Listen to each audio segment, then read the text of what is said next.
on a hill. All right, and now here's a building. Oh, this is horrible. I should never put that up there. But anyway, that's a lip of the building. That's not the top.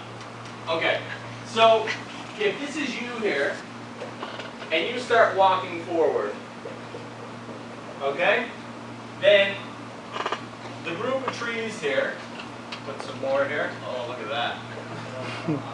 Nice, eh? Let's say you walk between these two trees here, okay? So this is your path.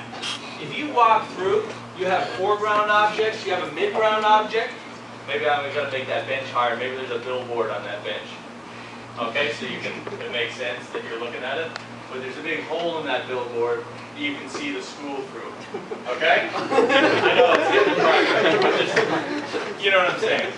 So, a good shot for 3D would be to walk with the camera toward these trees, but still being able to see this stuff here and still being able to see the stuff in the background. What that would do is it would make, when you came up on these trees would get closer to you, so they would appear a lot bigger. All right? Then, just because you're getting closer to them. Like anything, I get closer to that board, it looks like it's growing, but I'm actually just getting closer to it. If I move away, it gets farther away. But if that exact board is 100 feet away as well, and I have one here, I can walk the 10 feet toward this one, and this one just grew a lot. But I walked 10 feet forward, that other board that was 100 feet away is now only 90 feet away. Not a big difference in change of perspective for that. So that's not going to grow very much, okay? So in a 3D track, if I did that, and I did a 3D track of that, then it's going to track all the information on that board. That board is going to look like it's growing. The board that's way down is going to track the information on that one too, and that's not going to be growing as much. So that gives us parallax. That lets us know that there's actually a difference in the depth of the image. So if you take, and I don't want to raise those trees because I love them, so I'll get rid of this. So a midground object is a very important thing. If you don't have one, then it's really hard to figure out the size of your background object.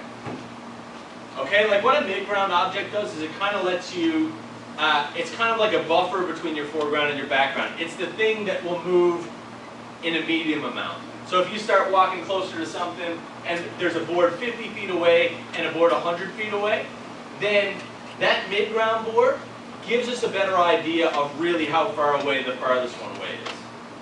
Do you know what I mean? If you just have just the foreground and just the background, then it's hard to really get the scale right. It's hard to know exactly how big that mountain should be in the background. But if you have something in the midground that kind of gives you, well, this is kind of halfway in between, and that's that big, and I know how this is, then that stuff makes sense why it's that small. Is that? I don't know if that's making sense to you guys. But basically, for a good 3D move, you don't just want to sit here and rotate your camera that way and rotate it this way and be like, ah, that's my footage, I'm going to bring that in 3D track.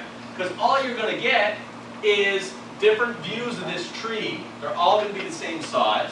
No size is going to change the tree. It's going to change just placing it in your camera.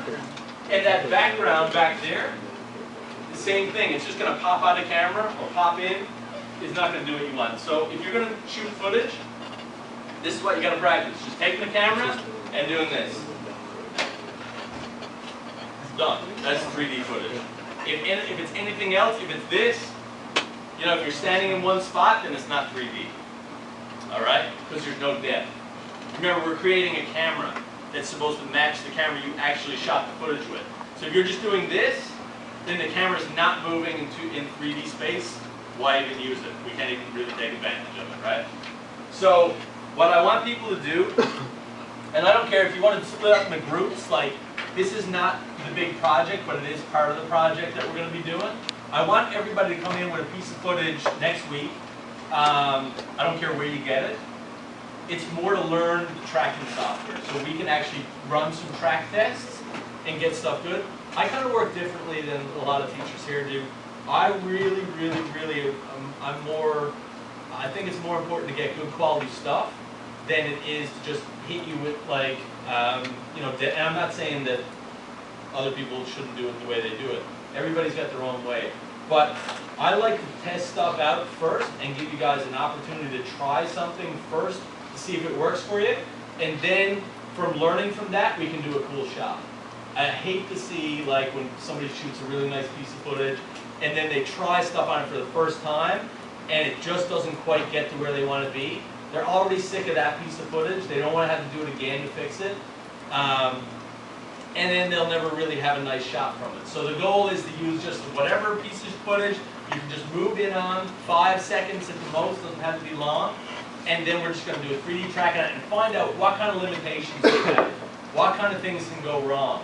What kind of things to look out for when we're going to shoot our proper thing for our final project for the semester. Okay? So if everybody can do that, that would be really, really good. Don't worry about the camera tracker for right now. Again, this was just an introduction to it. I'm going to be showing all this stuff again. I'll be showing it with different pieces of footage. If people have certain pieces of footage that they say, hey, I don't know what's going on, but this footage doesn't work, we can bring it up in class and we can look at it. Remember, your first semester, you know, I think there was one person in the history of my teaching that had a shot on their demo reel for the first semester. And there might be a second one. There's a guy in the other class who's, you know, when he came into this program, he was already compositing for, you know, a certain amount of time. He came into the program to get better, to learn more technical stuff. So his first semester stuff was pretty wild. But for most people, for the most part, for me when I was in school, first semester stuff, it's all learning, right? It's about learning the tools, getting it good, and in your next semester you'll look back at that stuff and be like, wow, I could have did such a better job at that. Or I could do such a better job at that now.